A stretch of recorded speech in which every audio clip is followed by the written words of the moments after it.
नमस्कार दोस्तों, स्वागत है आप सभी का एसआरपी फिनल चैनल पर। दोस्त, आज देखो हम लोग फिर मिल चुके हैं। जैसा कि मैंने आप लोगों से प्रॉमिस किया था कि अब जो वीडियो है वो लगातार आती रहेंगी अल्टरनेट पे, दूसरे तीसरे दिन पे, क्योंकि कंटिन्यू तो मैं नहीं कर सकता हूँ डेली, क्योंकि मुझे कॉलेज भी जाना रहता है। तो इस वजह से मेरे को थोड़ा सा टाइम का मैनेजमेंट करना पड़ता है।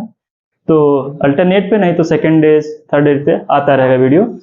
और आज हम लोग नए टॉपिक पे बात करेंगे, और वो भी डिजीज से ही रिलेटेड है। मतलब एक डिजीज ही है, एपिस्टैक्सिस। एपिस्टैक्सिस, ठीक है। प्रोनाउंसिएशन अपने हिसाब से आप कर लोगे, मैंने बताया भी है एपिस्टैक्सिस। तो इसके पिछले वाले वीडियो में हमने डिस्कस किया था किसके बारे में, मेसेंट्रिक एडेनाइटिस, ठीक है, लिम्फ एडेनाइटिस। मेसेंट्रिक लिम्फ एडेनाइटिस जो कि था क्या, एब्डोमेन रीजन के जो लिम्फ नोड्स होते हैं उनमें स्वेलिंग आ जाती है। तो आज हम बात करेंगे एक नए, जो कि अब जैसा कि आप लोग जान रहे हो कि गर्मी का मौसम शुरू हो चुका है, बहुत ही ज्यादा विकट गर्मी पड़ रही है, जिसको बोलते हैं क्या, विकट, ठीक है। धूप में आप पानी रख दोगे तो क्या हो जाएगा, बॉयल हो जाएगा। ऐसा है क्या, सच में हो रहा है? धूप में पानी रख के देखो क्या बॉयल हो रहा है कि नहीं। तो ये सब बातें छोड़ते हैं, आते हैं अपने टॉपिक पे। तो बात ये थी कि ये गर्मी के सीजन में अक्सर कॉमन हो जाती हैं, ठीक है।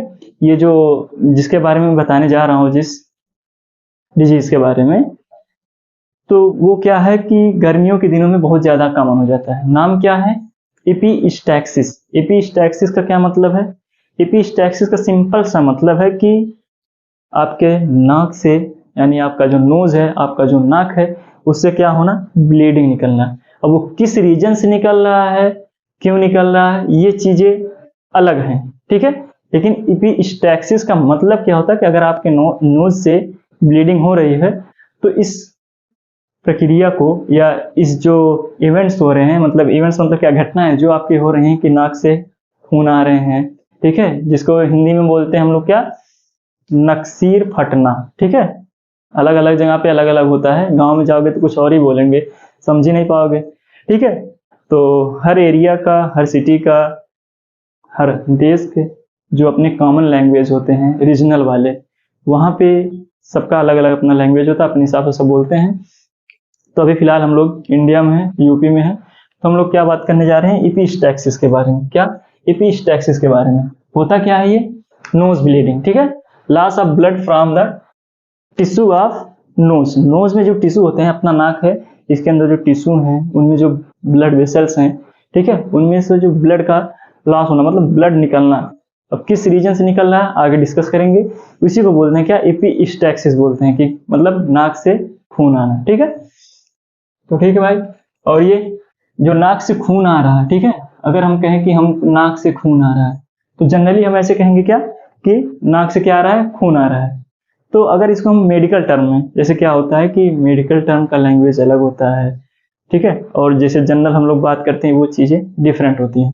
तो अभी फिलहाल हम लोग क्या करने वाले हैं, मेडिकल टर्म में इसको क्या बोलते हैं, एपिस्टैक्सिस। बस वही चीजें हैं, सेम चीज है कि नाक के रास्ते से खून आ रहा है, उसी को हम मेडिकल टर्म में क्या बोल देते हैं, एपिस्टैक्सिस बोल देते हैं, ठीक है। तो can occur one or both. अब क्या होता है कि एक ही नाक से खून आ रहा है कि दोनों नाक से खून आ रहा है, ये चीजें इंपॉर्टेंट है। इंपॉर्टेंट क्या है, ये कॉमन है, एक से भी आ सकता है, दोनों से भी आ सकता है। एक से आ रहा है तो हो सकता है तब भी आपको प्रॉब्लम हो, या नॉर्मल कंडीशन हो। दोनों से आ रहे हैं तो भी नॉर्मल कंडीशन है या सीवियर कंडीशन है, दोनों हो सकते हैं। तो रास्ते तो दो हैं, चाहे एक रास्ते से आए चाहे दो रास्ते से आए, बट ब्लड अगर निकल रहा है तो उसे क्या बोलेंगे, एपिस्टैक्सिस, ठीक है।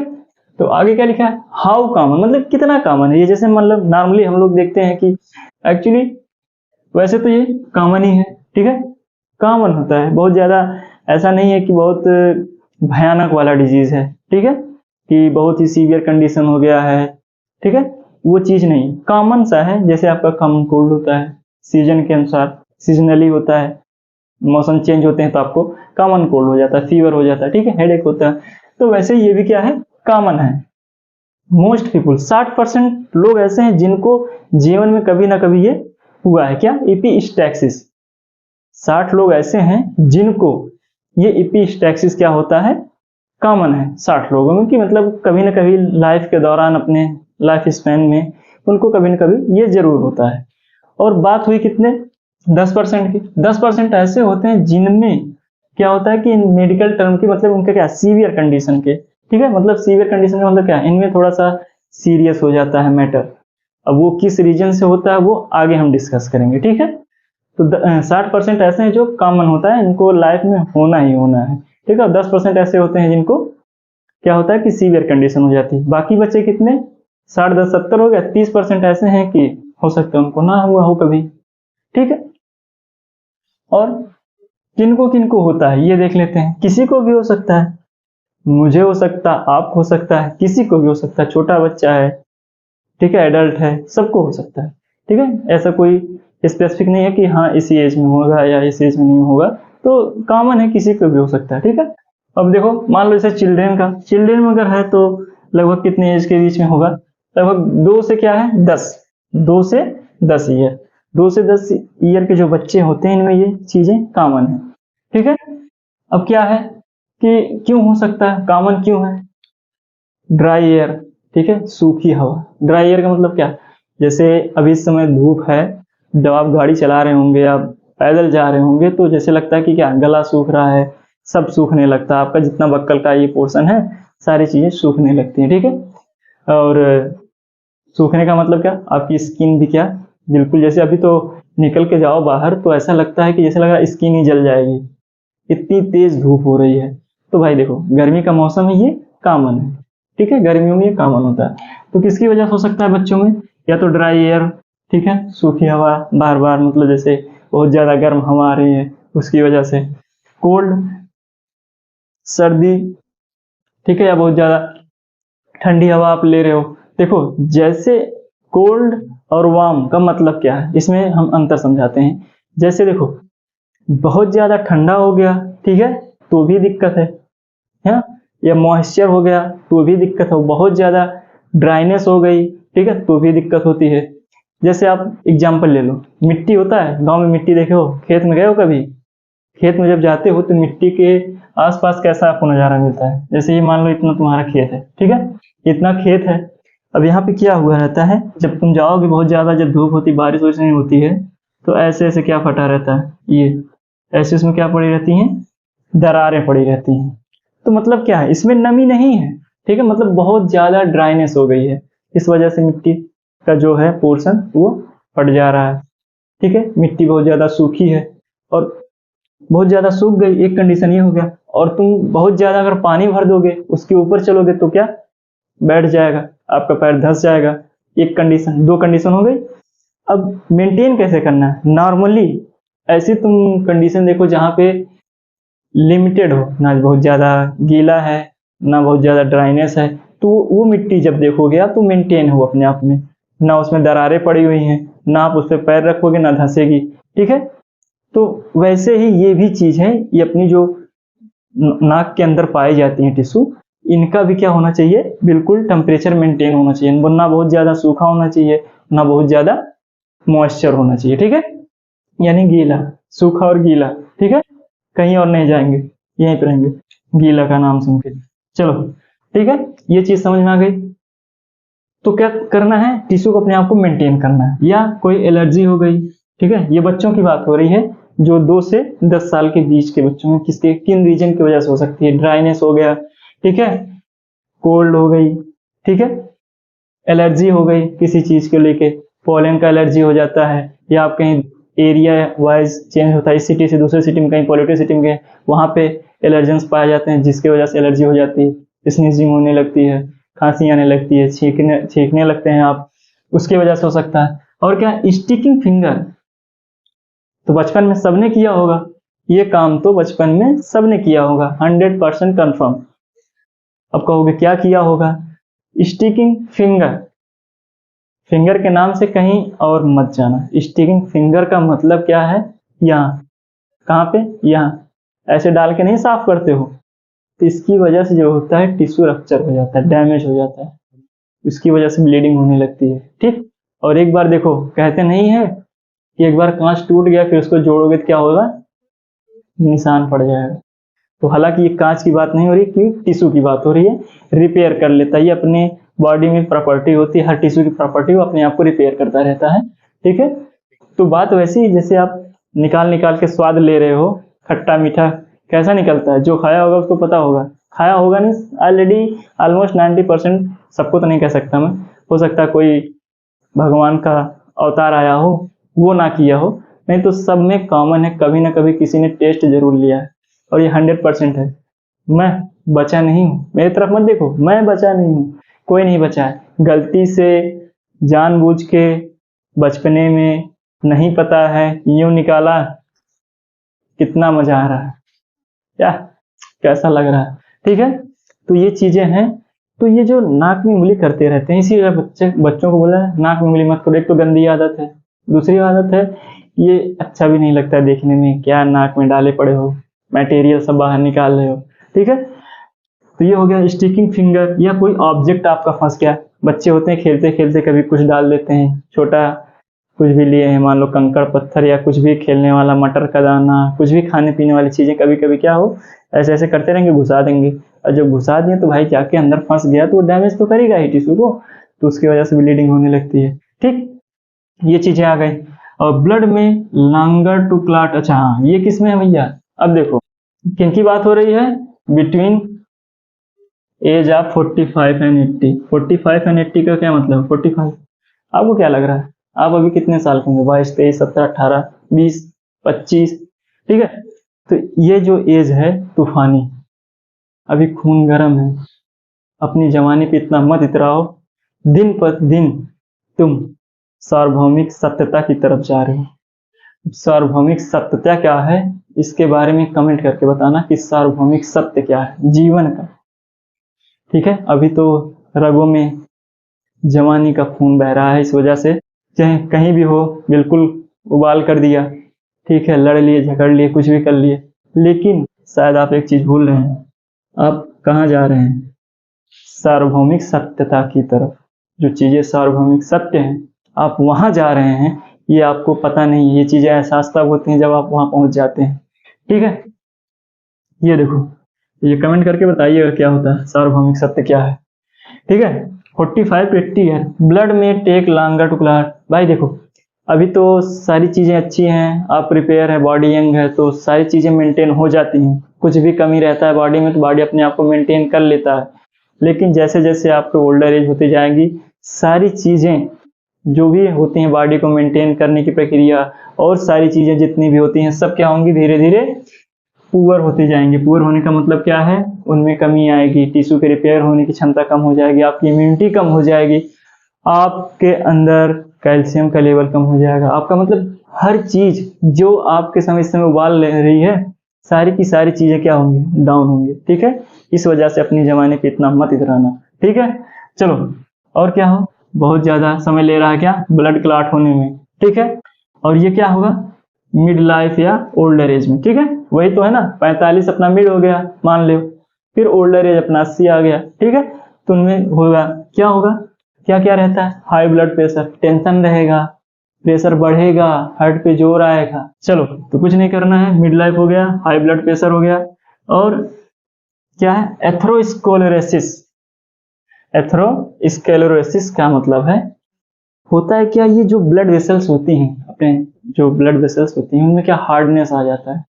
देखो अवस्था हो रही है तो धीरे धीरे चीजें मॉइस्चर करने की, जो मैं कह नहीं रहा, शरीर की सारी प्रक्रियाएं लो हो जाएंगी, ठीक है। तो अगर किसी चीज को मॉइस्चर करने का जो प्रक्रिया वो भी कम हो जाएगा, किसी चीज को हार्डनेस करने की प्रक्रिया वो भी कम हो जाएगा, मसल्स के ग्रोथ का जो लेवल वो कम हो जाएगा, तो सारी चीजें कम होंगी। तो क्या हो गया, हाई ब्लड प्रेशर, सिर्फ क्या है, यही हाई रहेगा, आपका ब्लड प्रेशर हाई रहेगा। क्यों हाई रहेगा, क्योंकि इनसफिशियंट हर चीज जो है बॉडी में सफिशियंट रूप से नहीं मिल रही है, ऑक्सीजन सही से नहीं मिल रही, तो हार्ट क्या करेगा, सोचेगा मैं अपनी कितनी बीटिंग बढ़ा लूं कि जो ऑक्सीजन का लेवल लो है वो अपने मेंटेन एवरेज पे आ जाए। हर एक चीज बॉडी की कोशिश करती है अपने आप को मेंटेन करने की, लेकिन मेंटेन नहीं कर पाती है, ठीक। तो बस फिलहाल यही एक चीज मेंटेन होगा भाई, ठीक है। और क्या होगा, ये तो हार्डनिंग ऑफ आर्टरीज बता ही दिया, एथेरोस्क्लेरोसिस मतलब। और ये ब्लीडिंग डिसऑर्डर, या तो आपको ब्लीडिंग डिसऑर्डर हो गया, जैसे हीमोफीलिया हो गया, ठीक है, इसमें ब्लीडिंग डिसऑर्डर होता है कि मतलब आपका खून जो है कहीं कट लग गया तो वो रुकता नहीं, ठीक है, क्लॉटिंग सही से नहीं होती है।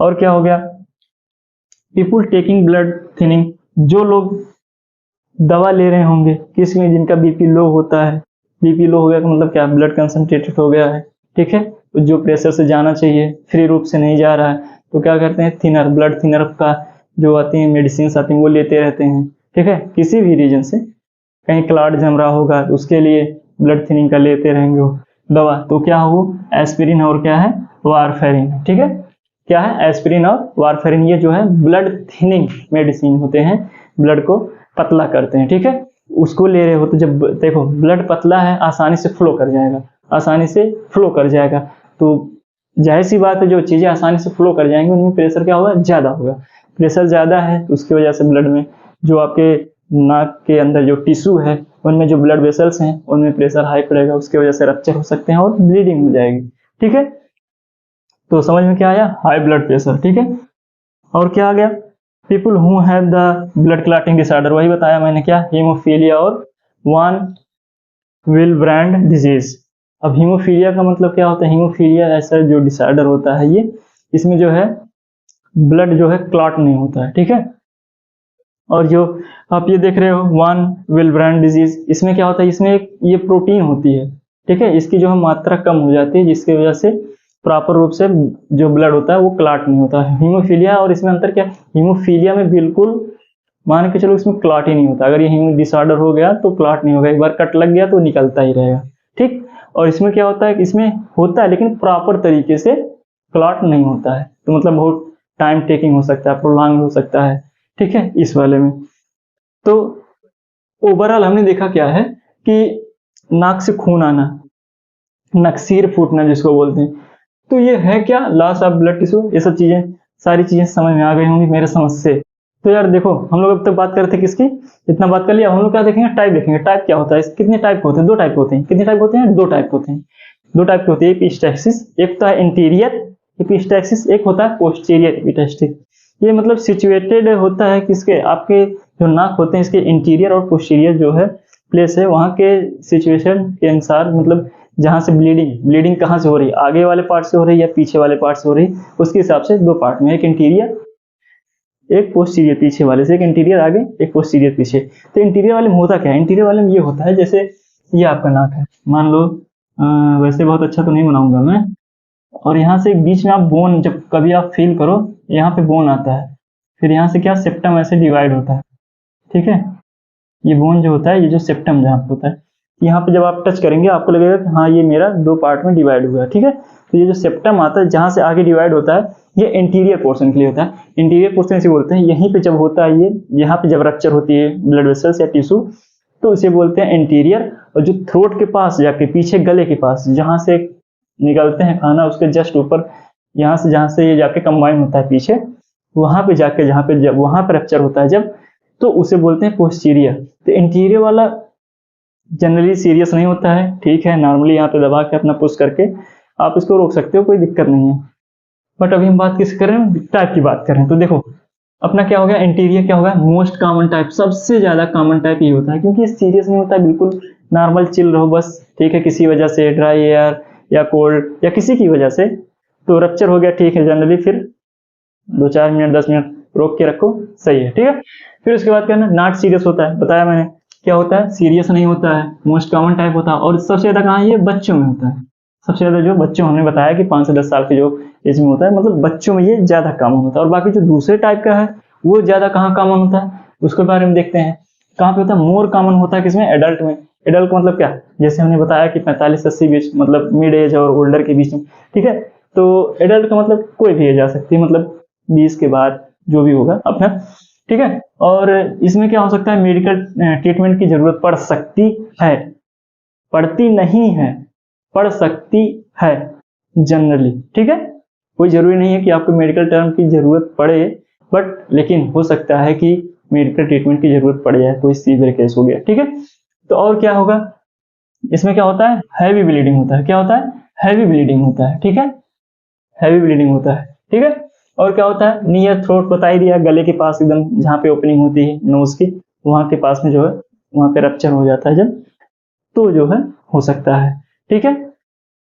और बात कर लेते हैं इसकी सिम्टम, देखो इसका कोई सिम्टम क्या है, भाई नाक से खून आ रहा है तो क्या सिम्टम, ऐसा तो है नहीं कि एक हफ्ते पहले वार्निंग देगा भैया हम आने वाले हैं, ठीक है, आके दरवाजा नॉक करेगा तो आप खुल जाओ मैं ब्लीडिंग करने वाला हूँ, ऐसा तो कुछ है नहीं।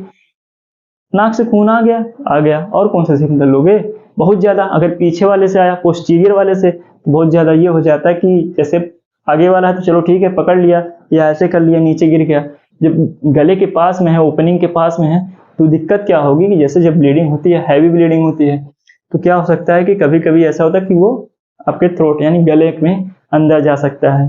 तो जब भाई देखो इंसान हो तो इंसान अपना खून खुद थोड़ी ना पी सकता है, मच्छर थोड़ी ना बन जाएगा, या कोई भी नॉन वेजिटेरियन है जो खाते हैं जो भी अपना, उनकी बात नहीं करते हम। तो अभी तो हम फिलहाल नॉर्मल बात कर रहे हैं, जैसे आप अपना खून आप कैसे पी सकते हो। तो जैसे मान लो अंदर वाले से हुआ ब्लीडिंग तो वो बाहर नहीं निकल पाया, हो सकता है कुछ निकला, कुछ गले में चला गया। जब गले में चला जाएगा आप क्या करोगे, नोजिया, क्या मतलब आपको पलटी, जी मचलाना, मतलब क्या पलटी होने लगेगा, ठीक है। या इसके सिम्टम और निकल गया तो हो सकता है आपको डायरिया वगैरह भी हो सकता है, ठीक है। डायरिया का मतलब बहुत सीरियस बीमारी नहीं, पेट उठ जलने का, बाकी समझ रहे हो, ठीक है। तो सिम्टम तो ऐसा कोई नहीं है, सिम्टम नॉर्मल यही है कि ब्लीडिंग निकलेगी बस। अगर भाई अंदर वाले से पोस्टीरियर वाले से हो रही है तो हो सकता है गले वले में चला जाए, खून निकल रहा है तो, ठीक है। तो ये सब चीजें होती हैं। तो चलो और आगे हम लोग जानते हैं कि मतलब कैसे, क्या रीजन हो सकते हैं, किस रीजन से। अभी तो जैसे थोड़ा सा जाना हमने कि हाँ ये रीजन है, इस वजह से हो सकता है, तो उसके बारे में हम थोड़ा सा और आगे जानते हैं किसके कारण हो सकता है, ठीक है। तो यार देखो अब हम बात करेंगे किसकी काज, मतलब किसके कारण, मतलब कौन कौन से कारण हो सकते हैं, जबकि आगे बता चुका हूँ मैंने थोड़ा बहुत, मतलब मुझे लगता है 50% इसमें से चीजें मैच करेंगी जो अभी आगे बता चुका हूँ। बस मैं जल्दी जल्दी इसको क्या करता हूँ, एक बार रिवाइज कर देता हूँ। क्या होता है काज, मोस्ट कॉमन, जो इसमें मोस्ट कॉमन कौन से हैं जो जिसके कारण से ये नोज ब्लीडिंग हो सकती है, किसके कारण, इन्फेक्शन हो सकता है जैसे मैंने बताया, ठीक है, अपना कोल्ड हो गया, सर्दी जुकाम, ये सब, ठीक है, इन्फेक्शन, एलर्जी किसी भी, है ना, पॉलन की वजह से, या सिटी से दूसरे सिटी में, एक सिटी से दूसरे सिटी में जा रहे हैं तो वहां से उसकी वजह से एलर्जी हो जाती है, एलर्जेंट की वजह से। ब्लड थिनिंग में जैसे अभी बताया एस्पिरिन और वारफेरिन, ठीक है।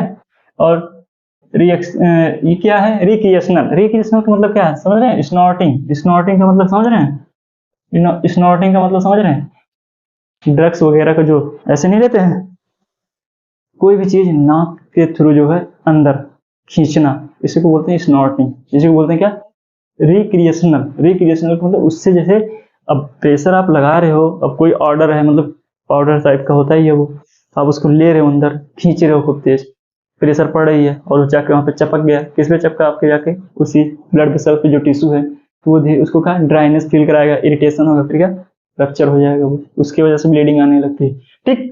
और क्या होगा, हाई अल्टीट्यूड, ये केमिकल इरिटेशन, केमिकल इरिटेशन जैसे कोई फैक्ट्री वगैरह में काम करते हैं, वहां पे केमिकल्स बनते हैं, तो वहां के जो उसके ऑर्डर्स होते हैं, यानी जो गंध आती है, सुगंध आती है, उसकी वजह से भी कभी कभी आपका इन्फेक्शन हो जाता है, क्या छींक आने लगती है, और जब आप छींकते हो तो इस पर भी प्रेशर पड़ता है, उसकी वजह से भी रप्चर हो सकता है। तो मतलब केमिकल का जो आपको सुगंध दे रहा हो सकता है वो इरिटेटिव हो, सही नहीं लग रहा हो, जाके अंदर रिएक्शन कर दे, आपके टिश्यू के साथ कॉम्बिनेशन करके वो हो सकता है उसको रप्चर कर सकता है। तो कोई भी चीज है केमिकल है तो वो चाहे ऑर्डर के रूप में हो, चाहे जनरली ले रहे हो स्नॉटिंग के थ्रू, तो ये क्या कर सकते हैं, आपके मेम्ब्रेन को रप्चर कर सकते हैं। हाई एल्टीट्यूड, एल्टीट्यूड मतलब क्या, ऊंचाई पे आप जा रहे हो, ऊंचाई पे आप जा रहे हो तो एयर क्या हो रही है, थिन हो रही है, एयर क्या होती है, पतली हो जा रही है। तो अगर पतली हो रही, एयर थिन हो रही है, तो क्या होगा कि जो है वो ड्राई हो जाएगा, ड्राई जल्दी हो जाएगा। अभी जैसे अपने इन्वायरमेंट में देखो, कुछ भी नदी तालाब या कुछ किसी की वजह से भी, तो क्या एयर क्या होती है, थोड़ा सा मॉइस्चर होती है, ठीक है। जितने आप लोअर सरफेस पे रहेंगे, जितने पर जाते जाएंगे आप एल्टीट्यूड, हाई एल्टीट्यूड पे जाएंगे, तो एयर क्या हो जाएगा, वो ड्राइनेस उसमें आ जाएगी, थिन हो जाती है एयर। अब थिन क्यों हो जाती है, अब कहोगे कि थिन क्यों हो जाती है, एयर क्यों कैसी थिन हो सकती है, क्यों नहीं हो सकती, यहाँ पे मॉइस्चर, किसी कोई भी चीज अगर मॉइस्चर है उसमें एयर की, जैसे आप कभी धूप आती है कहीं से आप देखते हो, उस तरह से आपको लगेगा कि कोई डस्ट नहीं है, लेकिन जब कहीं से धूप आ रही हो, आपने देखा होगा जब कहीं से धूप आ रही होगी, उसमें क्या दिखता है कि बहुत छोटे छोटे दिखते हैं, आपको जैसा लगता है कि हाँ बहुत ज्यादा डस्ट उड़ रही है। तो वही चीज है, अब एयर है, एयर अगर मॉइस्चर है तो डस्ट जाके उसके पार्टिकल से चपकेंगे नहीं, तो इस वजह से एयर इधर क्या भारी है, और जितने ही ऊपर ऊपर जाते रहेंगे तो वहां पे एयर का मॉइस्चर कम डस्ट अपने पार्टिकल अलग, और क्या जितने ऊपर जाएंगे एयर क्या हो जाएगी, थिन हो जाएगी। तो अगर थिन हो गई तो फिर समझ लीजिए, और थिन हो गई, ड्राई हो गई, तो आप वहाँ पे एयर ले रहे हो, तो ड्राई एयर की वजह से हम पहले ही बता चुके हैं क्या हो जाएगा, रप्चर हो सकता है। ठीक है, हो जाएगा नहीं, हो सकता है। सारी चीजें इन्फेक्शन के में भी है। ठीक है, इसके थ्रू हो सकता है। ठीक है, हाई एल्टीट्यूड हो गया, डेविएटेड सेप्टम। डेविएटेड सेप्टम जैसे अपना सेप्टम बीच वाला आया, ये नोज वाला बताया था मैंने, सेप्टम जो मैंने नोज वाला बताया था, ये बीच का। ठीक है, जैसे मैंने बीच का बताया था। ठीक है, ये बीच वाला सेप्टम जैसे ये डिवाइड कर रहा है। ठीक है, हो सकता है इसमें थोड़ा सा कर्व आ जाए। ठीक है, इसका जो है डेवलपमेंट सही से ना हो पाए, थोड़ा सा उसमें कुछ डिफिशियंसी हो जाए, कमी हो जाए। हो सकता है वो टिश्यू को इरिटेट कर रहा हो, जाके टच हो रहा हो, एयर ले रहे हो तो आप एयर पास कर रहा हो, उसके थ्रू लड़के जाके आपके टिश्यू को रप्चर कर रहा हो। तो मतलब जो ये सेप्टम है, इसमें भी अगर ये सही से डेवलप नहीं हुआ है तो उसकी वजह से भी ब्लीडिंग आ सकती है, रप्चर हो सकता है। ठीक है, उसके बाद क्या है, नजल स्प्रे। स्प्रे लेते रहते हैं नजल वाले, उससे भी होता है, उससे भी आपका ये क्या हो सकता है, रप्चर हो सकता है। ठीक है, और क्या है, लेस कॉमन जैसे अल्कोहल है।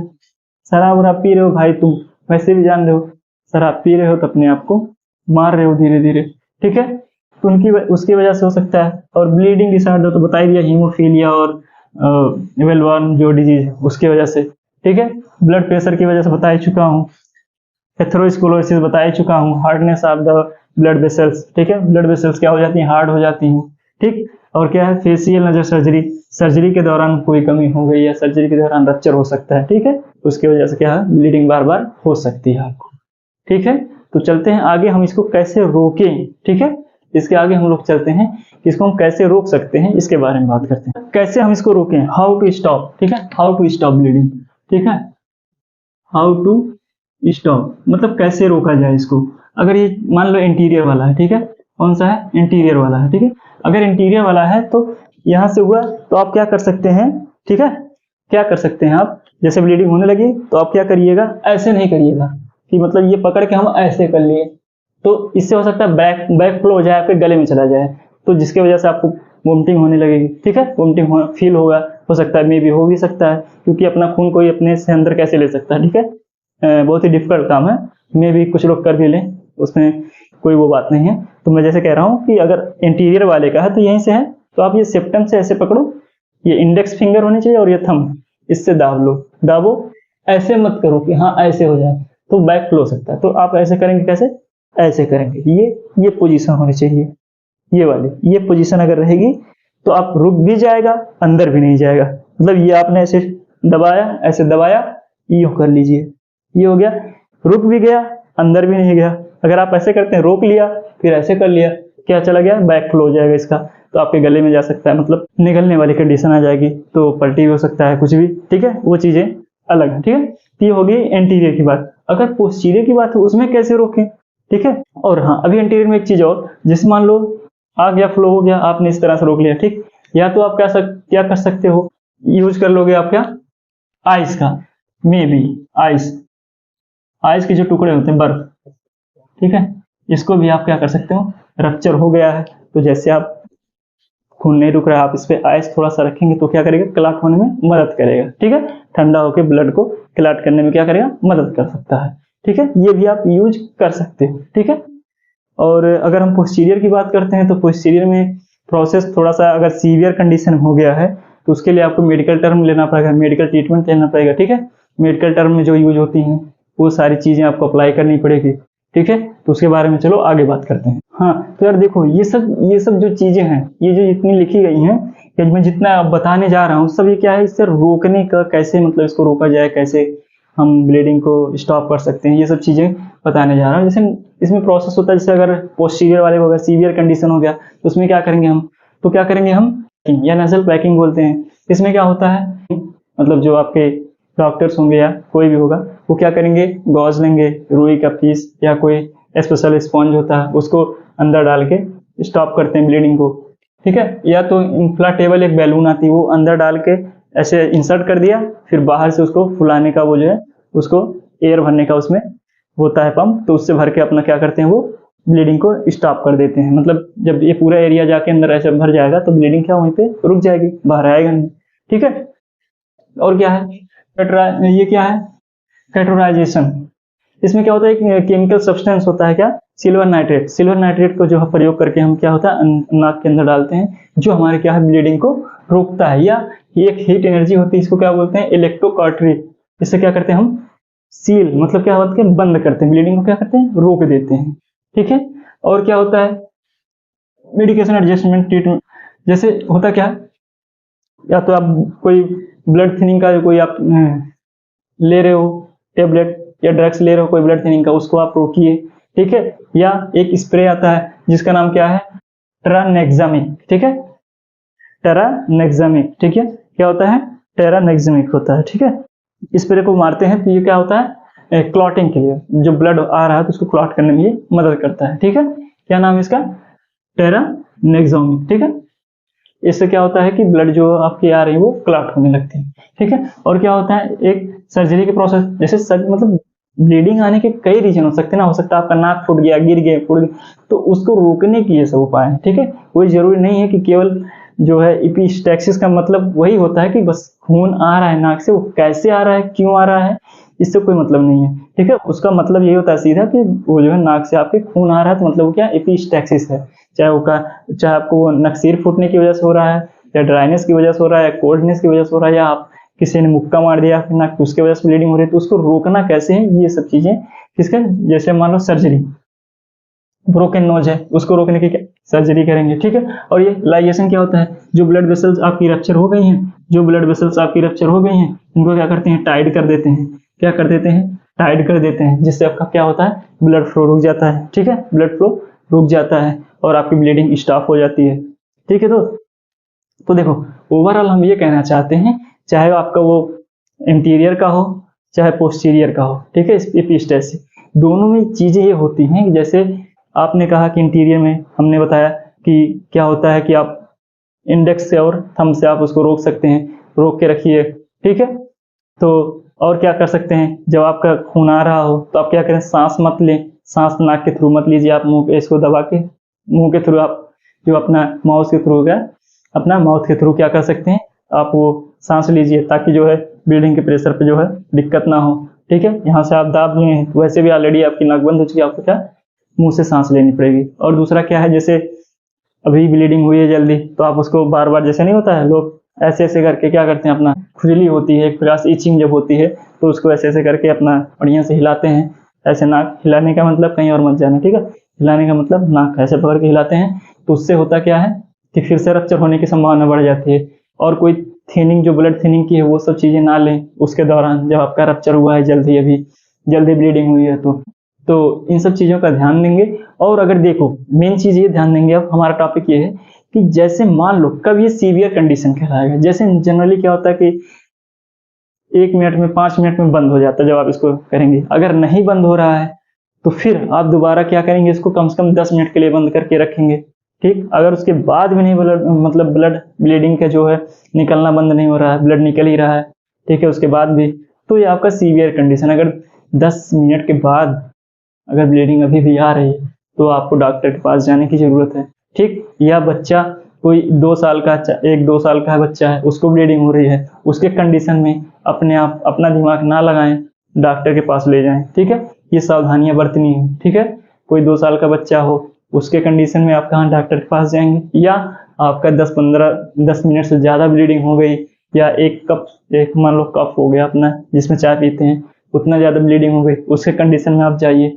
या उसके समय पे आपको क्या निमोनिया की शिकायत है, ठीक है, बहुत ज्यादा ब्लीडिंग हो रही है, फीवर आ रहा है, बहुत ज्यादा थकान महसूस हो रही है, इस कंडीशन में आप कहाँ जाएंगे डॉक्टर के पास जाएंगे, अपना घर पे कोई उपचार नहीं करेंगे। ठीक है, बाकी ये सब चीजें तो पकड़ के जो नॉर्मल चीजें हैं ब्लीडिंग को रोकने की कोशिश आप करेंगे, लेकिन डॉक्टर के पास आपको इस केस में जाना पड़ेगा। किस केस में, बच्चा अगर 2 साल का है, छोटा है बहुत, उसके कंडीशन ब्लीडिंग हो रही है, जैसे 2 से 10 के बीच में होती है, लेकिन बच्चा 2 साल का मतलब कितना बड़ा है, बहुत छोटा है, तो इस कंडीशन में आपको क्या होगा डॉक्टर के पास जाना पड़ेगा।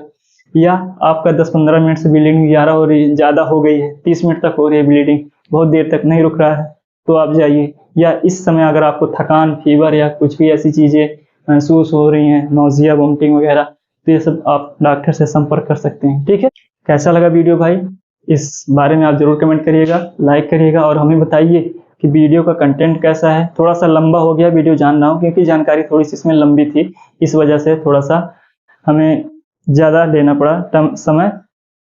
और इसके लिए किसी दवाई का, देखो भाई, दवा हुआ डॉक्टर से लेना ही चाहिए, उनके बिना सलाह के कोई भी दवा ना खाएं।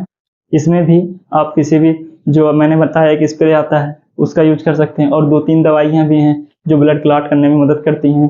तो आप इस तरह से अपने मन से जाके मेडिकल से कोई दवाई ना लें बिना डॉक्टर के सलाह से, क्योंकि हर एक दवा का अपना डोज होता है, अपना रिएक्शन करने का जो टाइम होती है वो होती है। तो उसके बीच में आपको जो ड्यूरेशन होता है उसमें आपको दवा लेनी है कि नहीं लेनी है, कितना डोज लेना है, ये सब चीज़ें हमेशा ध्यान देनी चाहिए।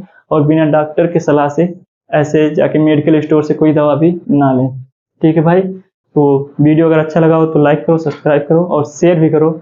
और आगे वाले टॉपिक्स अगर आप बताएंगे तो मुझे और आसानी होगी, नहीं तो मैं अपने मन से ही वीडियो अपलोड करता रहूँगा जो भी टॉपिक्स अच्छे लगेंगे मुझे। तो फिलहाल एक शुक्ला जी हमारे दोस्त हैं, उन्होंने एक टॉपिक बताया है एंडोक्राइन के लिए, तो उसके लिए थोड़ा सा हम वक्त निकाल के वो वीडियो अपलोड जरूर करेंगे। फिलहाल अभी के लिए नमस्कार, मिलते हैं अगले वीडियो में।